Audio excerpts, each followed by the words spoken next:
Hello all, 4-Player Squad Gaming here, and this is our Final Fantasy XIV Dungeon Guard series. We finally make our way back to where it all began. Sastasha Hard is a level 50 optional dungeon that is part of the quest. It's definitely not pirates. At the time of recording this video, this dungeon offers 70 tomestones of poetics upon completion, and is level synced to level 130. If you haven't already, click the sword in the corner to subscribe, and without further ado, let's enter the secret. We start by making our way through the underground tunnels of Sastasha, killing any adds that we come across. There are a few AoE frontal cones to be mindful of, however the adds here are relatively simple and offer no great threat to us. There isn't an empty room to check for the coral formation this time either, saving us time. Once you have made your way past the first few groups of adds, you will make your way towards a wooden platform with a drainage pump on it. Use this to pull the plug on the room, allowing us passage towards the first boss fight.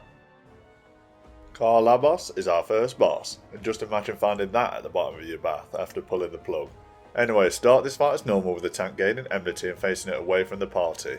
This fight can be wiped easily as its mechanic is very hard hitting and can easily catch you out, so here is how to survive. Throughout this fight, Karlabos will drop aqua balls onto random party members, inflicting them with slime, a damage over time debuff. This needs to be removed with Asuna or leeches as fast as possible, as this damage over time is what will cause the wipe. After this, the boss will mark the highest enmity player, which should be the tank with Prey.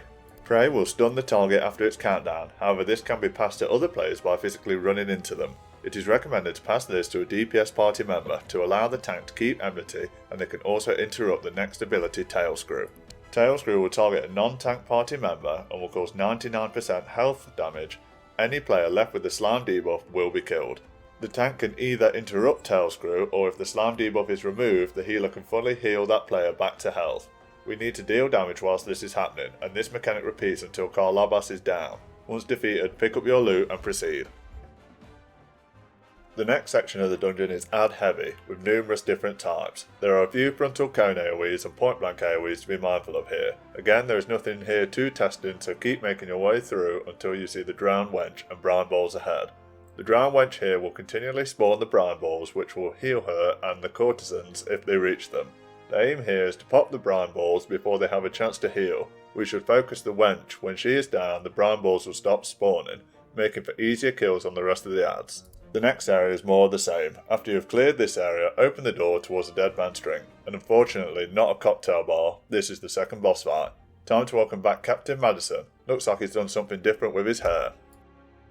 So Captain Madison is our second boss, and this fight is very simple. Simply kill the adds around him and pile on the damage. The only mechanic here is that when Captain Madison starts shooting a targeted player, he will keep shooting until enough damage is dealt to him. He will charge around the room, however this causes such little damage, it's just an annoying trait rather than a mechanic. He will keep spawning adds, and these need to be killed. The captain's slaves will root a random player, making them unable to move. Simply kill them to be freed. And at around 10% health, Captain Madison will run off, leaving a large group of adds behind. Guess not that much has changed. Pick up your loot and proceed. Clear the Rampade next with only 2 adds blocking your way. Once you've cleared that challenging fight, head through towards the final area. Depending on your skill level, you can either collect every add here and AoE them down, or take it easier by killing one group at a time.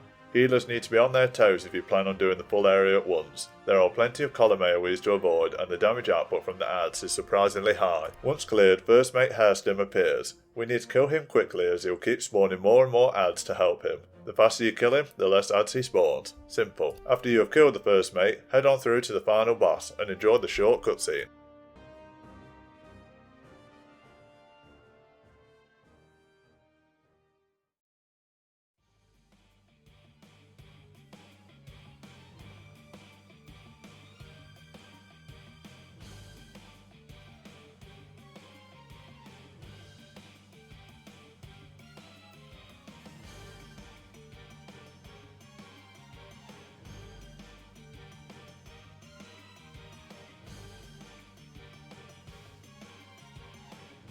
The Kraken is our final boss. If you have completed Hullbreaker Isle, then this fella will look familiar.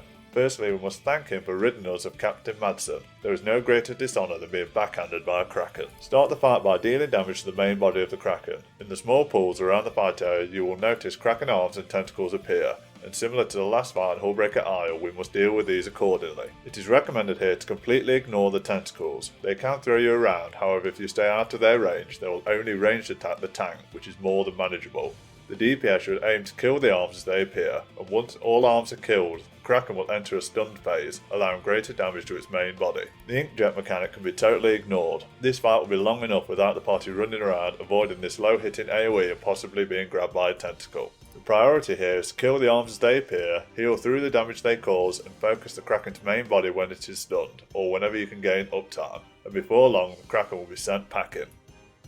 And there you have it, Sastasha Hard is complete. Remember to commemorate the player you believe deserves it most and pick up your loot. We give this dungeon a difficulty rating 2 out of 5 swords. The fights here are more time consuming than difficult, with Karlabos being the only challenge. The type beat parrot minion is dropped from Captain Madison. Remember to like, comment and subscribe, and click the sword in the bottom if you haven't already. We are 4 Player Squad Gaming. Until next time, thanks for watching.